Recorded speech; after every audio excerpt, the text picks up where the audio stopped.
Pertanyaan berikutnya yaitu al-hamil wal murdi. Ini yang paling banyak juga.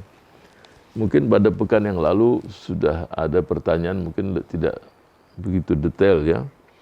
Seorang wanita yang hamil, yang menyusui, kalau dia berbuka di bulan suci Ramadan, apa hukumnya? Ya, pertama dibolehkan dia. Cuma apa yang kewajiban dia?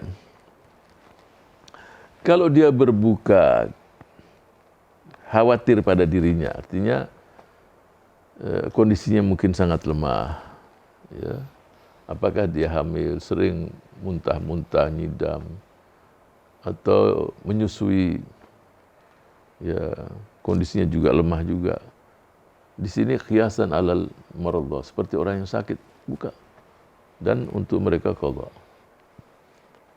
Ini kalau takut pada dirinya. Tapi kalau dirinya sehat, gak ada masalah.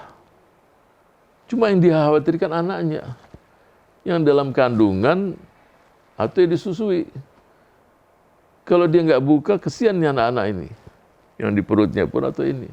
Nah, kalau dia khawatir kepada kedua anaknya, maka diwajibkan tetap dia qadha dan memberikan makanan.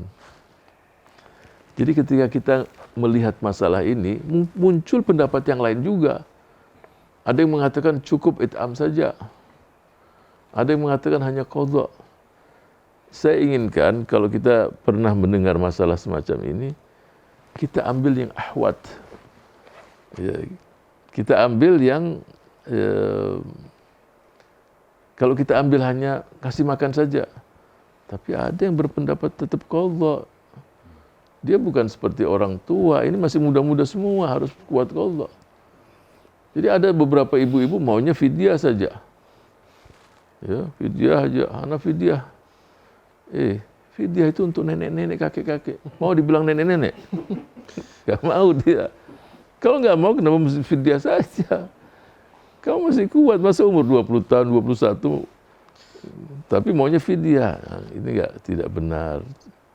Jadi kamu masih kuat. Ya. Tapi saya udah berapa tahun ini tetap nggak hamil, nyusuin kerjanya terus ini. Ya tetap nggak apa-apa, fidyah dulu dibayar dulu.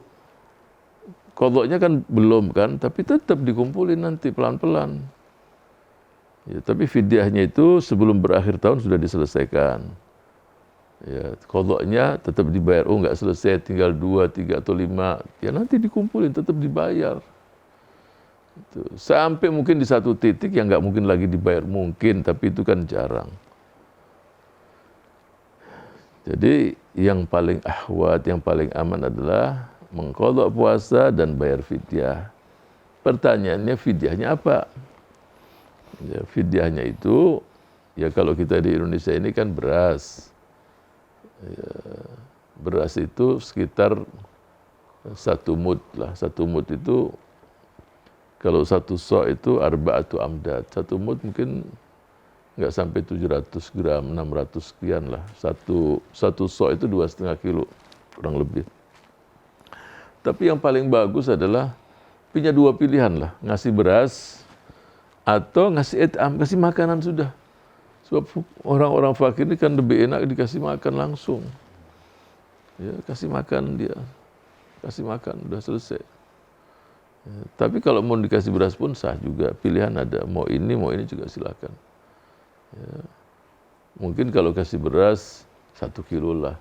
Jangan juga mau dihitung-hitung pakai gram-gram juga. Udah dibulatkan 1 kilo, kasih orang. Kalau 30 hari berarti 30 kilo. Itu selesai dikasih. Itu. Jadi ahwat. Contoh masalah di masyarakat. Ustaz, ini ada yang sholat baca bismillah atau tidak? Memang ada khilaf. Hadisnya jelas, la sholata liman lam yaqra' bi fatihatil kitab. Enggak sah solat seseorang kalau tidak baca surat Fatihah. Ada yang pakai bismillah, ada yang tidak pakai bismillah. Ya. Yang paling ahwat ya baca bismillah sih. So kalau baca bismillah enggak ada yang mengatakan solat kamu batal. Tapi kalau nggak baca bismillah, ada yang mengatakan nggak sah sholatnya. Kenapa sih mesti sulit-sulit? Walaupun ada yang membaca bismillah sirran, ada yang jahran. Ya, kalau kita sholat di Masjid Nabawi, di masjid di Mekah, dia baca dia, cuma tidak dikeraskan.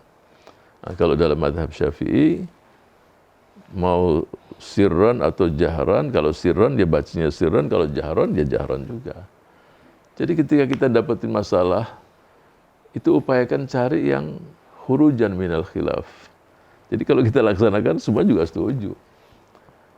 Itu juga seperti tadi ini, fidyah atau tidak, atau hanya qadha, atau hanya kasih makan, ya udah ambil dua-duanya. Dan yang mengatakan qadha dan fidyah juga dua-duanya ada dalil. Nah, cuma perlu saya ingatkan adalah ketika seseorang melihat, oh ini pendapat ini, jangan melakukan yang namanya nahi mungkar. La inkara fil ijtihad. Artinya, kalau banyak pendapat, jangan kita jadikan peluang untuk melakukan nahi mungkar. Ini bukan, ini pendapat yang berbeda. Ya, nggak bisa dikatakan pendapat yang berbeda itu terus orang menyerang sana ini, menyalahkan ini. Nah, dia mungkin tidak memahami kaidah-kaidah semacam ini. Tuh. Kemudian berikutnya, jadi untuk ibu tadi yang menyusui dan yang hamil, kalau khawatir tentang dirinya, dia dibolehkan berbuka hanya bayar qadha. Karena dia khawatir dirinya kan kondisi fisiknya lemah, ini muntah-muntah, udah buka, tinggal qadha, nggak perlu bayar, tidak perlu memberikan makanan, ya, atau mengeluarkan beras. Tapi kalau yang dikhawatirkan adalah untuk putranya, janin yang dalam kandungan atau yang disusui, ini dia harus mengqadha. Karena posisi dia sehat, dia nggak ada masalah. Nah, di sini dia harus mengqadha dan memberikan makan. Mengqadha ya dalilnya dalil mereka yang sakit. Faman kana minkum maridhan aw ala safarin fa'iddatun min ayyamin ukhra. Jadi mereka yang sakit, bepergian, fa'aftara, kemudian dia berbuka, kemudian bayar di hari-hari yang lain. Kemudian kaitan dengan masalah memberikan it'am, nah itu banyak asar dari sahabat seperti Ibnu Umar dan lain sebagainya.